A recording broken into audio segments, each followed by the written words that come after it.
Get Certified Together program is created by Technocofe, your free online knowledge sharing website based out in London.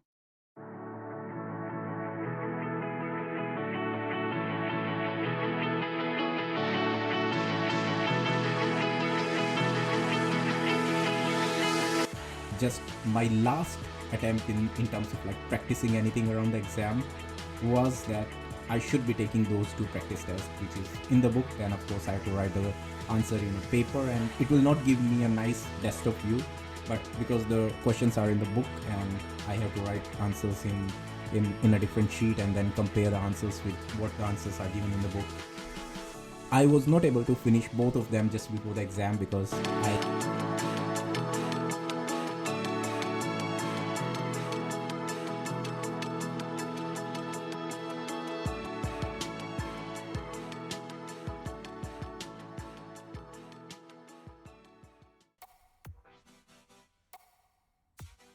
Hey everyone, welcome to another episode of Get Certified Together series. This is episode number 52 I'm recording today, and I'm recording just on the day of Christmas. So if you are celebrating Christmas with your family, then I hope you are having an amazing time. This is festive time, this is holidays period, and we all love to relax before, of course, the kickstart of New Year, and we all have those resolutions and plans. So I'm sure you guys must be excited as well as kind of nervous for the new year, like upcoming year, how maybe they have different challenges in your life. And like me myself, of course, I'm having the same dilemma which I shared I think in the last year's episode as well. Should I continue running my website or not? So all those sort of things, every year we tend to plan like something new, something exciting. Some plans really work out, sometimes some of the plans we are not able to execute, but that's what life it is. Then but of course right now it's not the time to think about those and start getting worried about the future. It's time to enjoy the family time, spend time with your loved one, because ultimately what we are doing here, we are try to learn new skills, to get better in the job, to get better in the market, to learn interesting new technologies. And of course what we really want to achieve is, first of all, we are doing it because we have interest in it, and of course it's paying us back in some way. So there is absolutely no shame in accepting that we are doing it because we want to get paid better. We want to get into a job where we are respected better, and of course learning new skills, getting certified is one of the way to do it. So like I said, with Get Certified Together, this is what we try to achieve. And in last week episode, when I tried to cover like how it all went for last 2 or 3 weeks before the certification day, and what kind of preparation I did, what kind of plan I try to put in place, because like I mentioned, you can't reread everything, you can't relearn everything, and you can't even like start referring some new documents or new books on those last 2 to 3 weeks. So in summary, what I mentioned last time was that what you try to did till that time, just revise that, just make sure that you know the concepts from those documentation, those books, those references better, and that is what will help you in that examination day. So in today's episode I will be covering like what I did on the morning of examination, as well as like during that examination period. So what kind of steps I had to go before, because this is not a remotely proctored exam, you have to really go into the examination center, and you need to sit in front of a desktop, and what kind of things you need to make sure that you're doing during that time, and what kind of strategy should be there, of course, because every examination, like the preparation plan, you also should be having some kind of strategy while you're taking the exam as well. So I will cover those aspects in today's episode too. So today's episode will be named like Endgame Part 2, where I will be covering like what I really did during the day when I went to the examination center and when I took the exam, and of course all the way to the end when finally I submitted the bottom of like my exam is finished and I got that nice printout that you have successfully passed the exam. So today we'll try to cover those aspects. Of course, before going into that, just like a common tradition in our each episode, it's time for a quick short break. Alright, welcome back. So in today's episode, like I mentioned, we'll be covering the examination day. how to proceed with everything around that and what really is my experience. So first of all, what happened to me, like I mentioned in the last week episode, that you might be looking to buying some practice examination because those like the free ones which you will be getting, they have pretty simple questions. So of course they won't help you get prepared with, or they might even not be able to give you the kind of like examination or kind of the questions which you might be getting in the examination. So it it's not worth an effort. Means you can take those practice tests just for the sake of like getting confident, but if you're thinking like you will expect the similar kind of question in the exam, then yeah, that will not work because examination, because this is an ISC2 official exam, it's giving you like, it's proving that you are a certified security professional in the cloud, which itself is a big thing. So you of course can't expect that it should be a straightforward like questions which is simply asking like which type of cloud it is it a public cloud, private cloud. You will find those kind of question in the practice exams online, but those are not the kind of questions you will find in the exam. But still, like one of the practice examinations which I took, or whatever, like whichever sources I tried to get hold of from the question around the questions and everything, I was able to finish most of them just the night before. However, it gets funny here. Now, remember I mentioned you like the official ISC2 practice test book, which you can buy from Amazon or buy from different sources. I mentioned that those are kind of like those should be the go-to books if you really want to get some idea around what kind of questions you are expecting in the examination. And those books have like two question papers, which is having full set of 130 to 140 questions, and I left them for all the way till end because just before the examination, like just my last attempt in terms of like practicing anything around the exam was that I should be taking those two practice tests, which is in the book. Then of course I have to write the answer in a paper, and it will not give me a nice desktop view. But because the questions are in the book and I have to write answers in a different sheet and then compare the answers with what the answers are given in the book, I was not able to finish both of them just before the exam because I ran out of my time. And of course, in the morning of when you have like my exam was supposed to start around noon, so it was around planned around 11. I dropped my daughter at school around 9, so I have like one and a half hour before I have to make drive from my home to the examination center. So that's another challenge because you can't really trust what kind of traffic you might be getting on the way. You have to sort out parking as well, so you can't really leave before like 10 or 15 minutes before. You have to go well in advance. So I didn't have much time, so the 1 hour which was left to me, I took my time out and I somehow finished like second practice exam before starting my travel for the examination center.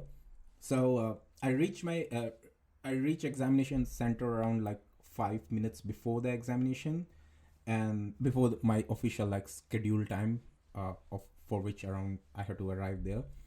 So I reached there. Of course, they asked me like identity proofs and everything. Now this examination center, I'm sure it must be everywhere around as well. This is because Pearson View's official examination center. So Pearson View actually conducts like a different, actually have agreement with different type of examination. So different authorities, they can use that exam center to have their own test as well. So while you might be taking like ISC2 CCSP examination, just person sitting next to you might be taking his or her driving test examination. So it's pretty amazing. Means when I see like people, you can of course see different screens and people are doing like, some of them were taking live traffic simulation exam, some of them were taking like different type of technical examination. So you might not know like who is sitting next to you, and it's not a CCSP or IC2 official center, it's a Pearson View center. So there's no point of like tapping on someone's shoulder and like asking, can you help me out? And of course everything is recorded via camera, so that's not allowed. Means you cannot even like move from your seat, and if you really want to move out, then you have to take permission from whoever is like examination, whoever is invigilator there, so whoever is like helping conducting everything. But first of all, they will check your identity proof. They will of course ask you like which which particular examination you want to take. This is everything for just reference or just for verification, because of course they have all the information as well. So after taking like my whole information, they asked me to put everything inside a designated cupboard. And once I have put like I only have my IDs, so only my IDs are allowed, which I can take inside the center. Everything I have to take outside, I had to put in a separate box inside the cupboard. They have another set of verification where they took like the thumbprints and all those biometrics around that. So once that is done, they took a picture of me. And after that, then when I was like sent inside, I got this nice designated area, and uh, I had to read all the NDA agreement and everything. So as per NDA, of course, I can share like what kind of questions were there in exam, or uh, any specific aspect around the examination, or what kind of if I really able to like remember some question, what questions really came in the exam. I'm not supposed to share everything, and of course, for the sake of this podcast, because I don't want to have copyright or some kind of NDA sort of thing applied to me, or because of this podcast. So I will of course not be sharing all those details, but what I mean to say is that you will be getting this agreement which you need to sign. I have signed as well, and once you accept that, your examination will begin. Now, number of questions, it's already been told before as well. So there is a change in pattern in August. Domains and syllabus is still same, but number of questions are reduced, and so does the time of the duration of the whole exam. So officially there is 125 number of questions and 3 hours of time. Now that's the thing, means I have taken like I don't even like recall how many certification exams I've taken, and most of them means in most of them I am always fairly confident, and this is my like track record as well. I always finish way before the end time. So I don't want to like brag myself, but I feel like I'm really good in multiple choice questions. So when you have like four options, you have to choose one of them. I fairly does well in those kind of examination, and I in terms of timings, in not really in terms of I am able to pass them, and I know everything around the examination and questions. But in terms of like the timings, I normally take less time, and somehow like I'm really good in those. But for this examination, means reason why, since the day I have taken this exam, whoever asked me like how what's your experience, I always tell like this is one of the hardest examination I've taken. And one of the reason was because of the timing which took for me. So I was fairly confident, just like because of my track record, that I'll be able to finish maybe in 2 hours or something like 2 hours, or half past two, something like that. But this examination almost finished when it's about end, and that's the trick now, because some of the examination which I've taken before, like not recently but way before when I started, you were really allowed to go back. So you finish your like you do some questions, if you feel confident like this is the answer, you submit it, and just before the end of examination you can really go back question one, and you can really like revise what you did, and you can change your mind as well. Not in this examination though, means in this examination, if you have taken one if you have selected one option and you have submitted it, it's poof, it's gone. You cannot like go back and change your mind. And it happened in like couple of questions where after submitting I realized, oops, I should have taken more time, because now I think the answer was something else. And that's the trick again, means for each question you have to take your time, you have to think properly, and you have to take like you don't guess and you just submit like whichever you feel should be right. Really take your time, try to understand the like what is the context here, what's been asked, and make the best choice. And that's the trick as well, means some of the questions I clearly recall were having one option which sounds like more logical, and one option which sounded like less logical but more appropriate around the context. And you have to understand what's been asked around the context.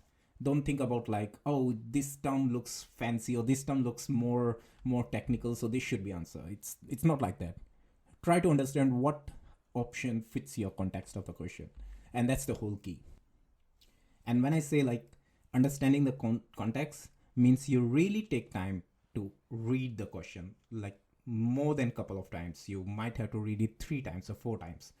And trust me, if you read the question and if you invest more time in like understanding the question, you will take lesser time in answering the question.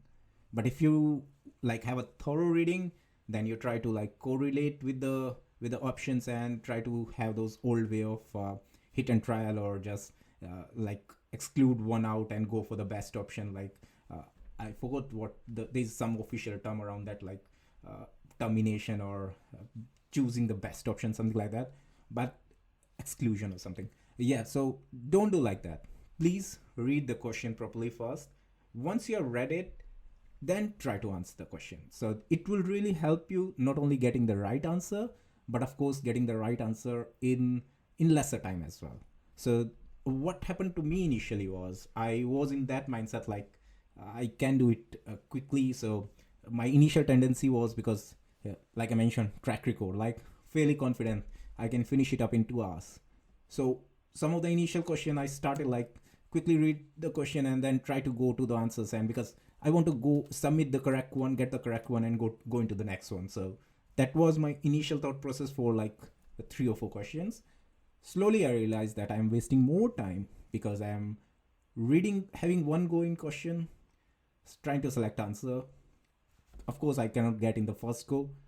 Try to read the question again try to select the best answer, trying it to read again, because every time you read it, like every time you have another go of the question and you read the option, your mindset change. You start like doubting your initial answer, and you find like, oh no, other option sounds better now because I just reread it. The second option seems better now. Let's read it for the third time. Wait, another option is looking much better than the previous two. Don't go like that. Try to understand the question first, and then you there is a fairly good chance that you will get and you will understand like which option fits the best. So like I mentioned, understand the context. Don't go with the like technical, nicely executed written term. That's not the way the whole certification exam work. They want you to think from the practical perspective, like this is the scenario, choose the best option. That's it. They are not asking, they don't want to see like you have really in-depth technical knowledge of the concept. No, they want to see like as per requirement, as per scenario, as per the situation you're in, can you take the best decision out of these four? That's the whole crux of the examination. And of course, some of the questions you will find like those straightforward one as well. So I'm not saying like whole 125. I mean, I'm not breaking the NDA, I think, here, but even like those TOGAF examination, which is completely theory, there is no technical term, even they have some of the straightforward questions as well.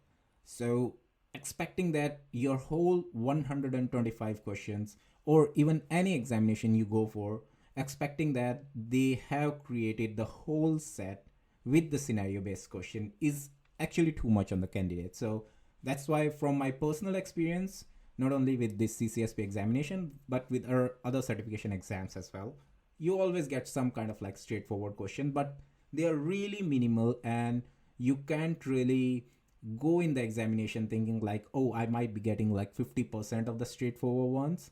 So yeah, 50% is a nice percentage, and if I solve those 50%, 10 or 20% of like those scenario based questions, 70% I am already passed. That's not how it works. So those scenario based questions will be, of course, having the higher number compared to the straightforward ones. But good thing about those straightforward ones is they will give you like a nice respite from that whole scenarios and thinking and trying to find the best answer, and then suddenly you find like out of the blue in this whole Mordor kind of world, suddenly there is a glimpse of hope because you find out like a straightforward questions, and this one I know the answer because this can be like only one logical answer. It's asking for a technical term, and you know that if it's asking for a technical question and 3 or 4 technologies, only one should be the one which fits it.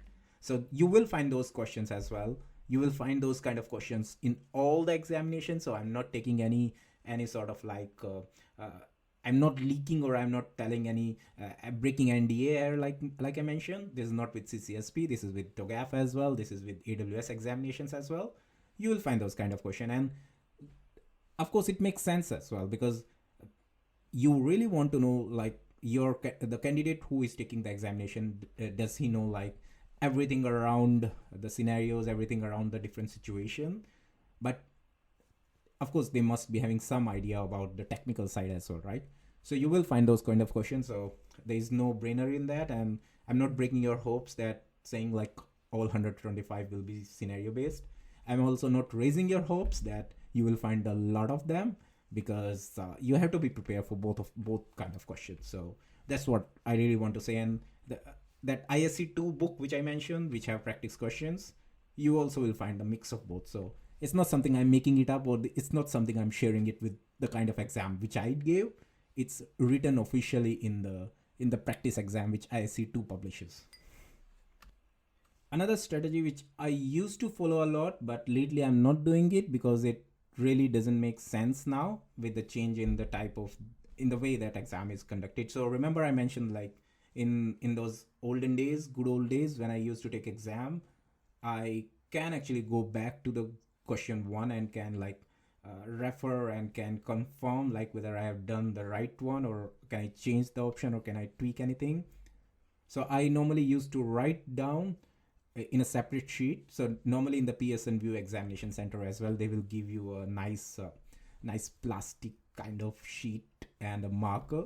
So that marker is of course erasable marker, and you the person who is like taking conducting everything and helping sorting out everything, they will take back that sheet and they will wipe it off. So of course you can take that sheet outside and later show it to everyone or post on Twitter like this is the examination question of ISC2. So but you can use that sheet for of course making diagram or writing down some like answer about something, or some if you have some kind of confusion between two different technologies, you can write down, and maybe you have like good muscle memory which will be able to which you can use then to solve that question. I don't know how it works. What I used to do though is like I used to write down each question in that, like each question and the answer which I have submitted for that question in that sheet. So by the end of examination, and of course making a tiny mark around that question as well. So by halfway through, if I'm fairly confident like I have submitted this question absolutely correct, of course you will feel like this is the correct answer, I will mark them as like correct right away. And if there is some question which unfortunately, despite of like reading 5 or 6 times the question, you still don't know what should be the correct answer, you ultimately have to rely on a blind guess or maybe choose the best one, and you're doubtful that whether it's this one is right or wrong. So I used to mark them as kind of like cross mark, something like that. I'm assuming that this is wrong. So by half of the examination, I normally used to like confirm how many I have done right and how many I have done like with the 50-50 chance. Maybe they are right, maybe they are not, and get an idea like how I'm faring in the examination. So I can plan out my next half accordingly, because if I have like more questions which are in the green zone that I have done them correctly, of course I have some privileges for the next half that I can take some wild guesses. But if most of them are in that like yellow box where they may be right or they may be wrong, I have to really take care of my next half. There's no other option. Like I can't afford to have more wild guesses anymore. So it really used to help me before, because those which I feel like I might have taken a wild guess in some of them, I can go back and correct them or take time out from my remaining period of time and correct those or try to understand in a better way. In this examination, because once they are gone, you cannot go back. It doesn't really make sense, but of course if it really helps you out as well, because my plan always is like 50% you do with your own pace, you try to do with your best effort, and then you have like it will take hardly like couple of minutes. Just try to find out like how many are correct, how many you are confident they will give you full marks, how many you feel they might not be correct, and then plan out the next half accordingly. And if you are more into like those which might not be correct, then really put your best effort in the next half of the examination. Means in a way you have to put your best effort in the whole examination, but of course, uh, during the halfway line, if you realize, like it happened in every game as well, right? If around the halfway line you realize that you are losing or you might not win this one, you tend to put in your best effort for the next half. So at least you try to get over the finish line, and that's the whole idea behind this. Means this is something which I follow, and of course, you, if you wish, you can ignore this part and you don't bother about it. But they will give you a paper, like I mentioned, which and a marker as well, so you can use this to write down anything you, if you want to write the question numbers, if you want to draw a diagram, want to write some technical terms. I don't know if you are like really superstitious and want to write down some prayer before the start of examination. Never know. Means everyone have a different way of achieving success, right? And there is no harm. Means as long as you are getting successful, I don't believe in like going through different means, as long as like you're achieving the result. So yeah, means that's the whole examination. Like during the exam, how you can proceed with it. You can of course take like scheduled breaks. Timer will not stop, so that's one thing to keep in mind. If you want to take a break, you have to take out like in your existing allotted time. So 3 hours won't go like 3.5. It will still be 3 hours, but of course you can take time out if there is some emergency or something. So once your examination is over, go out, you of course submit, and then you will not get the result right away. So that's the one thing which I hate, because those remotely proctored exam, normally they give you like result right there and then itself. Some of them, like I hate Kubernetes. Means Kubernetes one, they give you like result in 2 days. Means that's the worst one, right? You gave the exam and still you cannot celebrate for like another 48 hours. So but ISC2, this CCSP examination, they also won't give right away when you submit it. You go out, uh, of course, hand over that plastic paper or that marker and everything to the person who is handling everything, and have your biometrics and everything again. Once you finish everything, they will call you up for in another desk, and they will of course give you a nice printout. That printout will have a result of your examination. Once you have that printout, you can grab your stuff from the cupboard where you put it before and go out and enjoy. Now, one thing to keep in mind is this examination requires endorsement as well. Now, CC exam, or Certified in Cybersecurity exam, which is kind of like a beginner or associate level exam of the ISC2, it doesn't require any sort of endorsement, because it assumes that you don't know anything about cybersecurity and you're just now starting on it.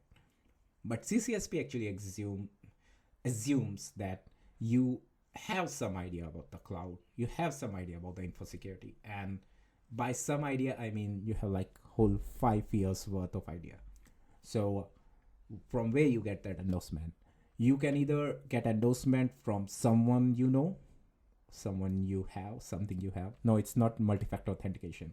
So you can get like endorsement from someone you know, another ISC2 certified member, and they can endorse you, and they can of course you need their membership number and everything. You have to submit it to ISC2, and once ISC2 approves it, you will be having like official CCSP uh, experience badge or something. So that's what you will get if you get endorsement from someone you know. If you don't have someone like me, I don't know anyone, means I don't know anyone, means that's pretty simple, as simple as that, because I'm in cloud computing, cloud architect side. I know a lot of info security people. I have friends like who are working in cloud computing and cloud security. But there's one thing to have like friends in this sector, and there's another thing to go and ask those friends, can you endorse me for something? And it's of course get like, maybe someone can endorse you, someone cannot, so, or someone is not interested in that. So I myself haven't approached anyone. I am actually going in another route, which is getting endorsed by ISC2. Now in that case, you have to submit like your whole experience. You have to submit maybe I think your offer letters or something. So you have to somehow show them like you have 5 years experience in cloud computing, information security, cyber security, and means like those 6 domains which we keep on like learning about for this whole examination. Just think of any field out of those 6 domain in which you are working for past 5 years. If you can prove it using like your official company letterhead or something, ISC2 will endorse you. I think if you are you have done some kind of like graduation or masters in the field as well, you get 1 year, around 1 year worth of experience as well. So there's a whole list of criteria, and you have to match some of them. Maybe some of them fits your case, and somehow you have to prove like it's been 5 years I'm working in either of these fields, and can ISC2, can you guys please endorse me? So if ISC2 endorses you, then of course you are again getting that nice CCSP experience badge. You have 9 months of time, I think, for sorting this whole thing out. So it's not something like the moment you take examination it's pass and like you have to do it right next day itself. You can take out your time. You of course sort out your documentation, or like I mentioned, if you have friends as well, just send them a nice message and hopefully they turn up and they endorse you on from for ISC2 for you. So yeah, means ISC2 gives some time before you can sort those things out, and I think it's 9 months period, but it's worth cross checking on their official website as well. Yep, I think that's all which I wanted to share from the examination perspective. And it's not an easy exam. I will reiterate it again. You please do your best, try to understand the question and try to get the best answer. Do a nice revision. If you feel like you're getting some nice practice examination from somewhere, go for it. Means I normally, means from my own experience, I may or may not suggest it. I don't know, maybe it will work for you, maybe it will not, but you will not be able to guess what kind of questions are coming in the examination. So no matter how many different practice examination you take, it will not be able to replace the real exam. So that's why, means don't really invest more time on practicing the examination purpose, but invest more time in like getting your concepts correct, reading the books, reading the documents, reading different like sources online, and that will really help out in the exam. New Year resolutions came early to me this year, so I have started like what I planned for 2025 in 2024 itself. So all of my episodes from last week onwards have a nice show notes in my official website as well. So I have paid another year for that website. I don't know, means I don't it's really expensive to carry it on by your own pocket, but I don't want to take it off because I really love it. Means what the content which I managed to put it there, I think it's 45 posts now. I really don't want to take them down. So I have paid it for 1 year onward next year as well. And like I mentioned, you will be getting show notes for every episode from now on. So it started with episode 51. From 51 onwards, all the episodes will be having the show notes as well. So I'll be posting show notes on the website. You can follow if you find something relevant there. And that's it. Means I plan some exciting new stuff for the next year. Now I mentioned, I think in one of the episode before that, we might be getting around something around AI. So Azure AI certification was one of the one which I thought that it's might be worth an effort, because AI is fancy, right? AI is in now. So getting certified in anything related to AI, that's a nice thing, right? So I thought of that. Then my mind changed. Why not should we go for like AWS security professional? Means that is something which is really would be really amazing, right? You know about cloud security from the generic cloud perspective, irrespective of vendor, and now you add on to that a vendor specific cloud security exam. And AWS is still one of the big market leader in terms of the cloud computing, so it makes sense to get certified in AWS security professional. I checked with my organization's official AWS enterprise support team, they mentioned that we don't offer any sort of discount even though you are our AWS customer. So I have to pay from my own pocket, just like CCSP. So that's the thing. Means I'm really confused. Should we go for Azure AI and or AWS Security Professional? So that's something maybe I'll post a election, or I don't know, some kind of question, voting. Yeah, voting is the right term. Some kind of voting on my Twitter feed, and if you guys are there, then you can post like which should we go for. What else? All right, yeah. So this whichever certification exam which we will be taking it from next year on will not replace the frequent interview session which we might be getting with the industry expert. So don't worry about that. Those things are still happening. Means for the first time I have lined up like 3 of the experts already. So we have 3 episodes already lined up, and with 3 different experts in around the world. So that's something I will plan as well. So don't worry about like, are we going for another certification, or are we having a different way of this podcast? Are we going with some like interview session or something? So we'll be having both, and whichever like certification we think will be best for us, we'll be choosing that, as well as having those interview sessions. So those whole things will be coming up in the next year, and I will take my time out during this Christmas break to plan those things out. So that's it. That's for the today's episode, and I think this is the last episode for this year. Hopefully this is the last episode for CCSP as well. So we have finished all the topics. We have shared like what kind of examination strategy should be there in terms of having this last sprint around the revision side of things, and what kind of questions you might be getting in the exam. So we have finished around CCSP, and it's time to close the book, and it's time to move on to the next thing. Alright, that's it for today's episode. Goodbye and good luck. And if I don't speak, like I mentioned, this is the last episode. Of course, I will not speak. Happy New Year, enjoy your vacations, and let's catch up on the other side. Bye. Thank you for listening to Get Certified Together.